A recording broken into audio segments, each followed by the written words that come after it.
is going on, and welcome back to What Shall We Do Next. I'm Mike, your host, and I hope you guys are having the best day ever. Before I get started, guys, if you are new here, please subscribe if you haven't already done that. We're on the road to 82,000 subscribers, and I would love you to join me on this journey. So hit subscribe and join the fam. And also, guys, go follow me on all my social media. Links are in the description. I have Facebook, Twitter, Instagram, and even Snapchat, so go follow me on all of those. And as you guys know, I recently started a Facebook account, so you can add me on Facebook, and we can be Facebook friends, so go do that. Link is in the description. And finally, be sure to turn on the notification bell right next to the subscribe button. That way you get notified every time I upload a video. Thank you. But once again, I am coming back at you guys with another creepy video, and today we are talking about another scary story. And this scary story is called The Farmhouse. So, the story of The Farmhouse is about these two young boys who go on an adventure and go exploring in the woods in the countryside when they come across an abandoned old creepy house. But enough of the jibber jabber, let's get right over to the story.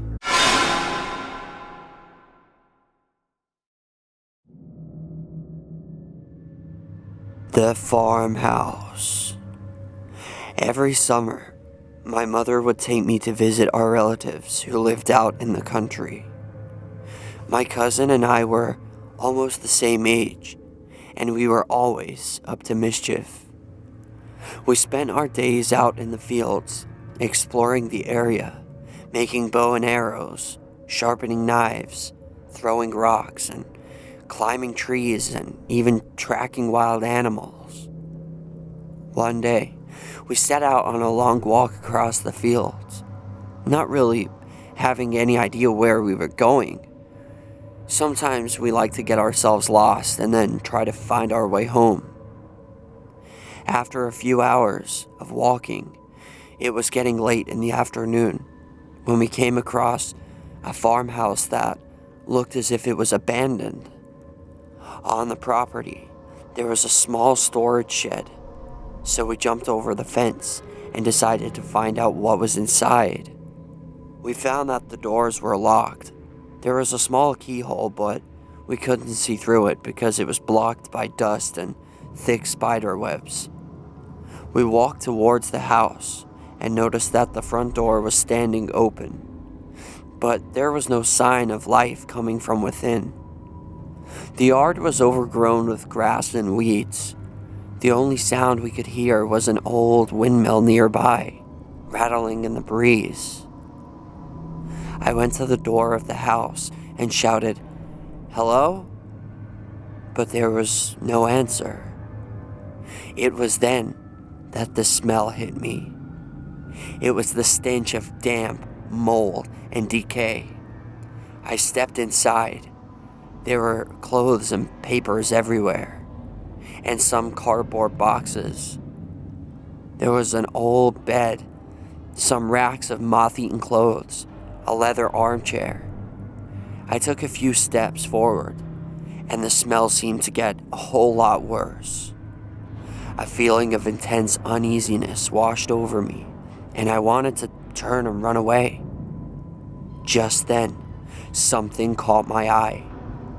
At the foot of the bed, between some boxes, lay a head. It was covered in gray hair. There was an old man lying on his back, his face turned upwards, and his eyes open. He was dead.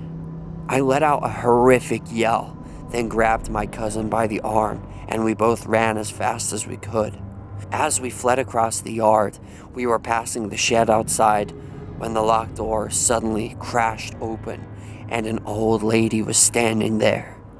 Her hair was in disarray, and when she smiled, her lips parted, revealing a row of rotten teeth. She was carrying a bloody knife in her hand. She made an attempt to grab me as I rushed past, but I managed to dodge her and kept running. I didn't dare to look back.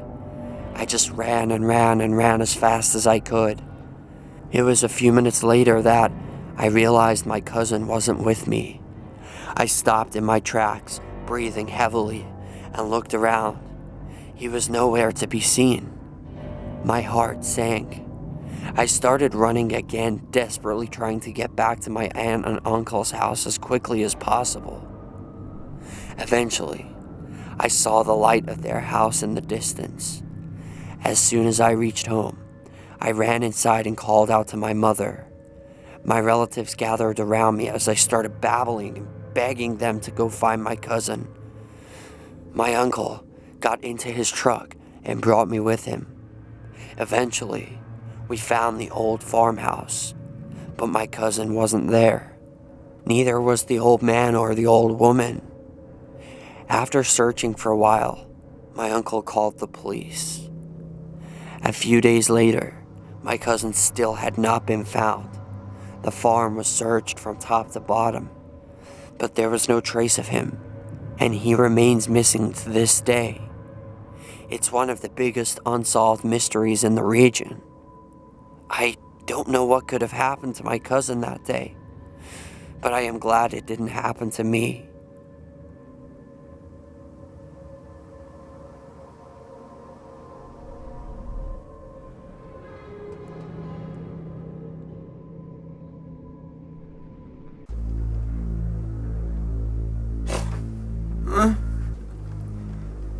Oh, are we done? Wow. Well, that was cool. I really enjoyed it. I was asleep through the whole story. I'm sorry, guys. I'm just kidding with you guys. Now, I thought this was a pretty weird story. I don't know what could have possibly happened to this guy's cousin, but it seemed a little messed up at the end of the way. He was just like, he cared more about himself than his cousin. I mean, maybe just because he's a kid and kids are more afraid of, like, they're more afraid of anything happening to them. Like, when you get older, you would do anything to protect your loved ones, like your family. Like, if I was to have to choose between me or somebody that I love, I would sacrifice myself, because that's the grown-up. It's like a moral obligation that you have this thing where we feel like we have to, like, if there's a choice between me or this other person who I love, then I'm obviously gonna choose to sacrifice myself.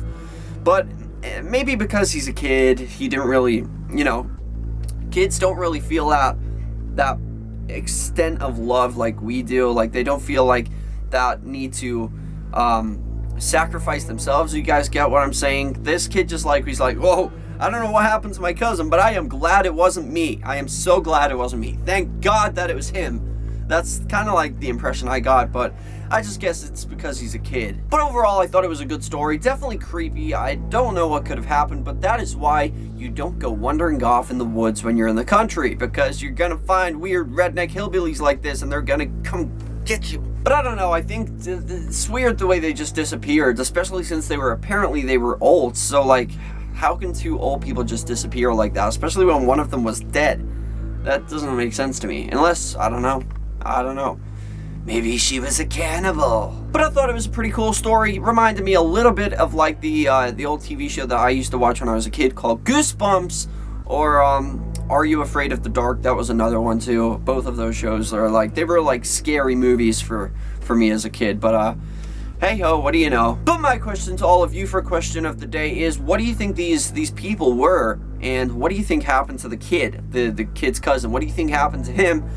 And what do you think these people were? Let me know in the comment section what you guys think. That is question of the day. But thank you guys so much for watching. I hope you enjoyed this video. If you did, please slap a like on it. Let's see if we can go for 82 billion likes on this video. I would really appreciate that. And if you guys didn't see my previous video, which was about a story, a lot of people were thinking it was actually Jeff the Killer, and it wasn't. It was not a Jeff the Killer story. Everyone's like, this is Jeff the Killer. It actually wasn't supposed to be Jeff the Killer, because the story's called Go to Sleep, which, yes, you're correct, there is a Jeff the Killer story called that, and that's what he's known to say, like, in the story.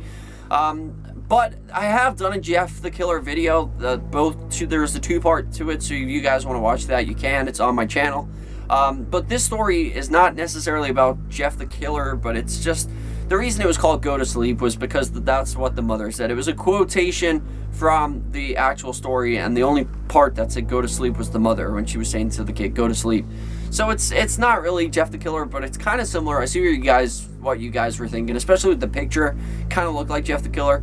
but I don't think it was supposed to be. I think it was supposed to be something completely different. But if you guys didn't see that video and you want to watch it, it was still a pretty cool story, then click on the outro right about here. It will take you over to that. Or if you just want to watch another random video, then you can click this side and it will do the same thing. But remember the most important thing of all, guys, chase your dreams. I love you all. Don't let anybody bring you down, and I'll see you guys back here tomorrow for another video. Peace out.